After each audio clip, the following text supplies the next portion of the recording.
The people where they can't kill us for Benue State today, not be saying they bring cattle again. No, na militia na AK-47 be their cattle. Na him they carry come they kill us and see they deceive us here. It's not the same thing that happen for Plateau State. Now the same thing they happen for Kaduna. The same thing they happen for Zamfara because the Hausa people they original owners of that land. The same thing now him they happen for Katsina. Now Hausa people they there. Now Fulani wants to take over. And this presidency, now him they support them. Make them do that kind of thing.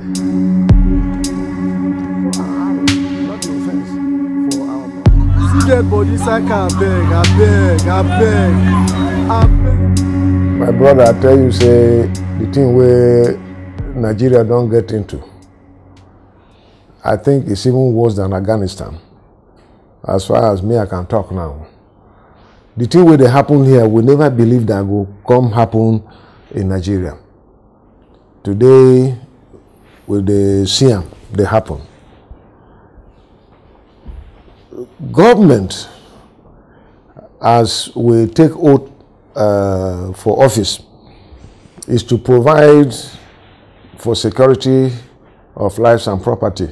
Because, you know, if there is no security, then nothing will fit happen. Because if everybody, they scatter, they run all over the place, you no will fit do anything.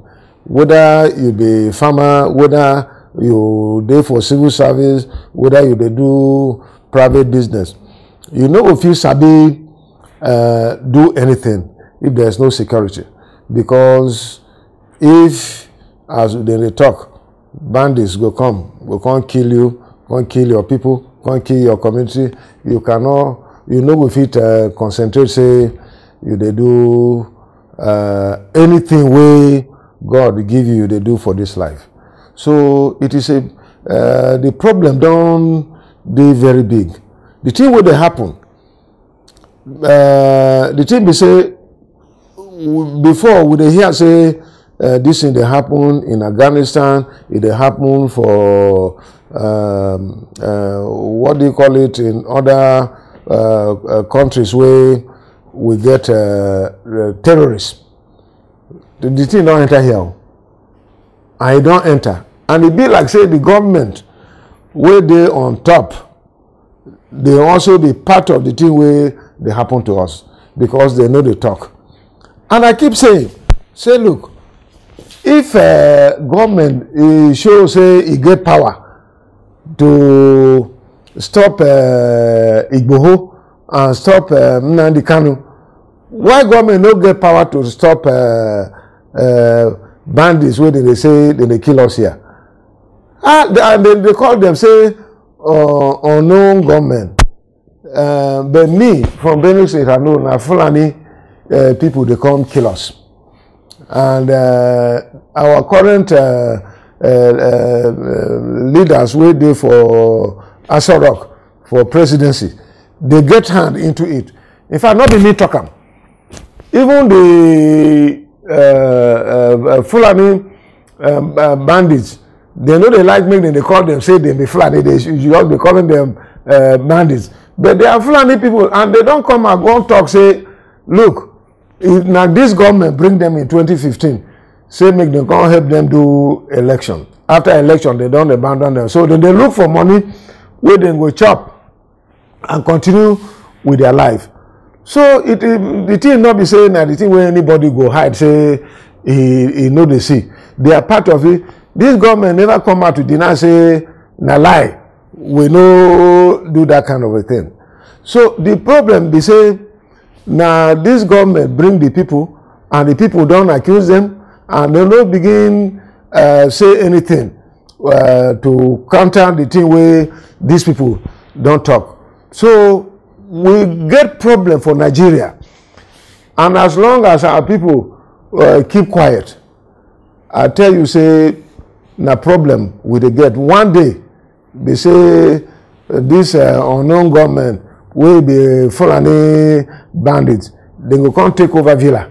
They go come take over government house. They go come take over every place, and they go begin to do the thing where they want to do. Honestly, the security problem where we get in our country today, if government do not stand up to catch the problem, we don't enter a failed country with that. Okay. And that is where we are.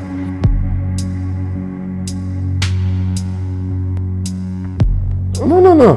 The thing where I've been talk, it been very clear. Because me, I believe in Nigeria. And that is why even the cap where they wear here, where everybody, they see me everywhere, Nigerian colors they here. I believe say make Nigeria be together. And the thing will help us be together, they say our people must obey the law.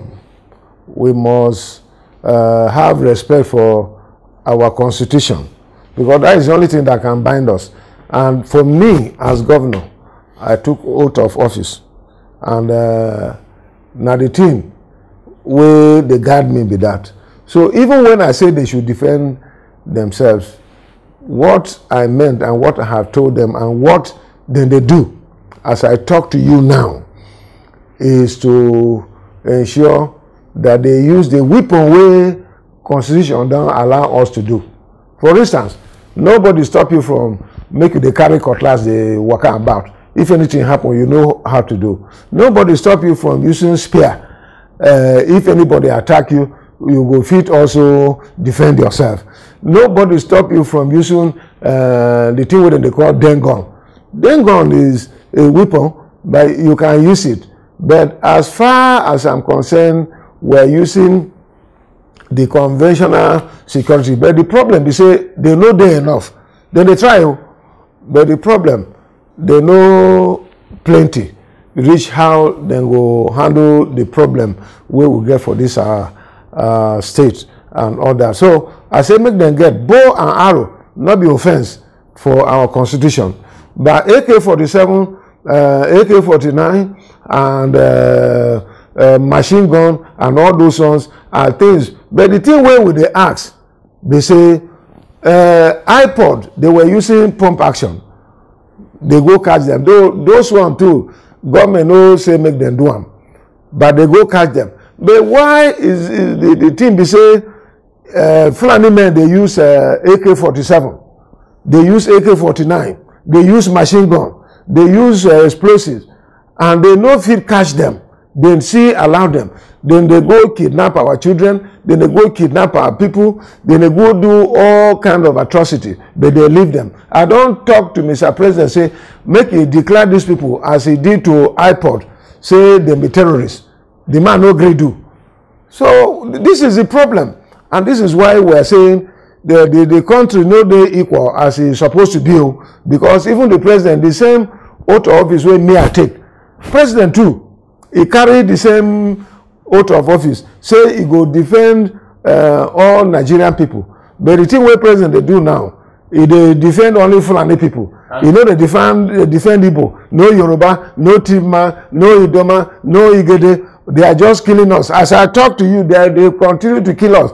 And president know where these people dey. They go say they are unknown government. One day there will be unknown president, an unknown governor, unknown minister, unknown this. This is where the country they go. We are fast becoming the republic where na banana, na him they rule us. Nothing is going on.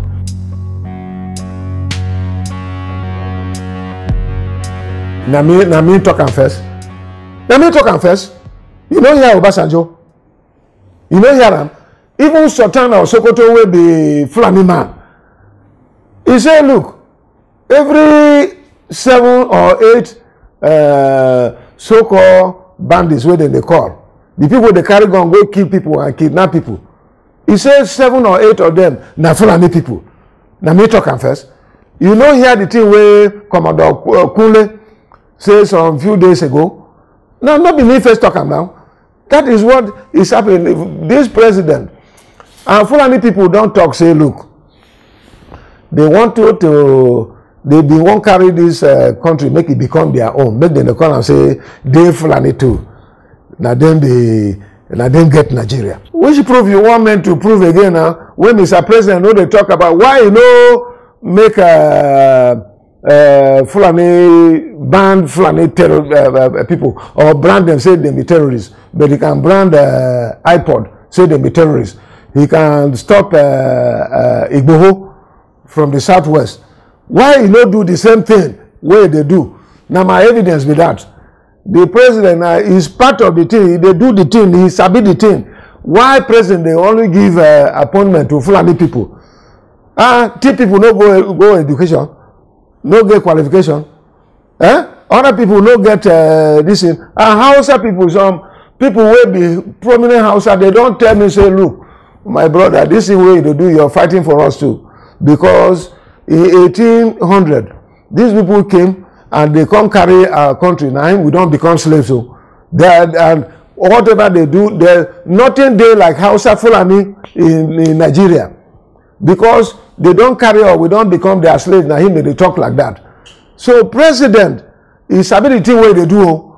He don't come to execute the thing way Ottoman Danfodio want to do in 1800. But honestly, I tell you, there are good Fulani men, like I say, Sultan of Sokoto, and some people who get sense and they want to say make this country be together. Well, they are saying the truth. They are working the truth. But this president, no one make that thing happen. When I talk now, they will come to blackmail me and say they intimidate me. You hear say chame away for a long time. I no talk there, but that day they just call me and I go talk. Now him they go catch them, say they go deal with them. Haba, what did they go invite them to do? When Gumi talk, did they invite him? When other people will talk, did they invite them? How can they say that me, I talk? Commander Kunle talk, they go invite them to make all these things. So it is the thing don't they clear say this government, it no mean well for this country.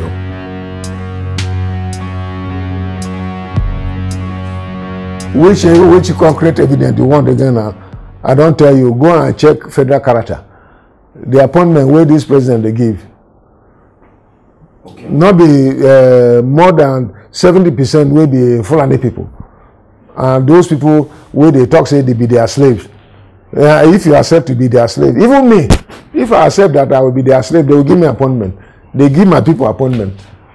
Okay. That is the thing when they do be that. But I keep saying, look, this is not the first time where we don't have a Fulani president. We have Shehu Shagari, great man, we don't do well for this country. Everybody is considered as Naim Getam for this country. And he worked with us very well. But if you check, again, Yaradua came. Now Yaradua bring peace for Niger Delta now. And the thing work now. And you remember, in 2012 or so, 2013 or thereabout, when my government, I've been minister at that time now, and we say we're going to negotiate with, we don't tell Goodluck, say, make it try and negotiate with Boko Haram. When we call them to negotiate, they say, no, now Buhari will be their coordinator. That time, Buhari never be president. And I don't talk you, there is organization here, they call them Meyati Allah. Meyati Allah, now them they do terrorism, now them they sponsor, now them they get money from government. Their chairman, now police they guide them. For this Abuja, or Ide Abuja here. And they don't take responsibility, say, now they kill people in Benue State. Now they kill people in other parts of the country. And nobody they talk about them. I don't write personally to president say make you arrest these people. Question them that the thing what they do no good. Maybe as they catch them, prosecute them. Everybody go also fear. They no feed them. Another one they say Funam, Fulani Nationality Movement. Now them attempted to assassinate me. They wanted to kill me. Now only God helped me that day. I tell you. Now only God helped me. And I can't come out. I've been 60 years. I run for 1.5 kilometers. People, they wonder, but I sabi keep myself fit. I'm a farmer. So I work inside my farm very well and I know what to do. And these people say Nigeria now the only country where belongs to them. They don't write them. I have documents to show this. I don't send them to president. I don't send them to police. I don't send them to DSS. These people say, look, nothing will stop them because they wanted this revolution in 1800 and they could not achieve it by Ottoman Danfodio. But now they must take over. That they have the money, they have the power, they have the weapons, and they have everything. So this time they must take over. And they promise that we in Benue State, they go kill us, they go rape our women, they go deal with us, they go finish us because they have all the power. Because they go take over this country, now their own country where Allah don't give them. And so all these things, the presidency, they have this thing where they talk. And it's in writing, I don't give them. When the time where they say they will kill me, then go hold meeting for Yola.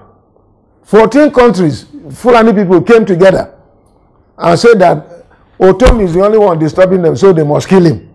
So I'm on their danger list. They came to kill me. They could not do it. I was at, they come attack me around 11 a.m. By 4 p.m., this Fulani nationality movement say, look, Otom will come after you. Now, because we don't make small mistake, that is why we don't feel kill you that day. But we're coming to kill you.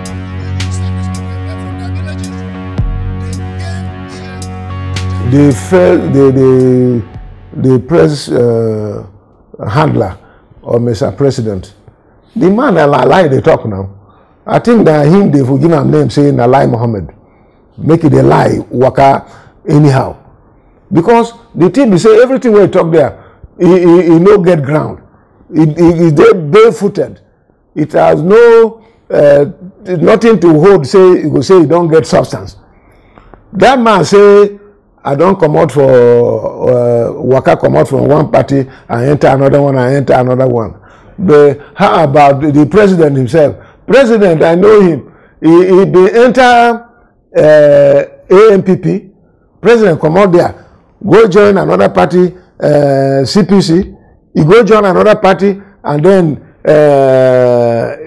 AMPP, another party. But now 4 parties where president enter, where he can't stay for APC now. No. So how you go say you go call Ketu that is black? Eh? How what do you put it? Then go say Chako go call Ketu say they black. How can you think about that? You not see the thing where the man talk.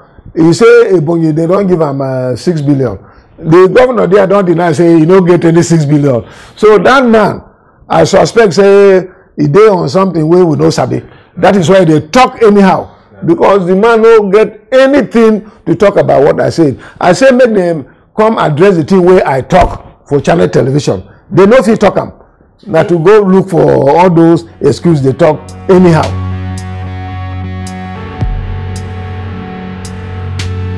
The policy where I don't do now global best practice. Now the thing where they do everywhere. As I talk to you, look all this cattle where they cause deceive people to take their land. When they say in a cattle they won't do open grazing. All the cattle in Nigeria they are less than 20 million. But in India there are over 300 million cattle, but then they ranch them.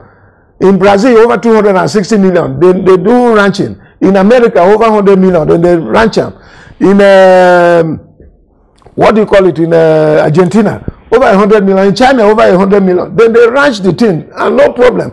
You don't hear say, people they fight, they call names, saying a farmer and header. It's all lies. There is no problem like that. They won't take over the land. The people they can't kill us for Benue State today, not be saying they bring cattle again, no. Now militia na AK-47 be their cattle. Now him they carry come they kill us and see they deceive us here. So look, I tell you my brother, all these things not the true thing.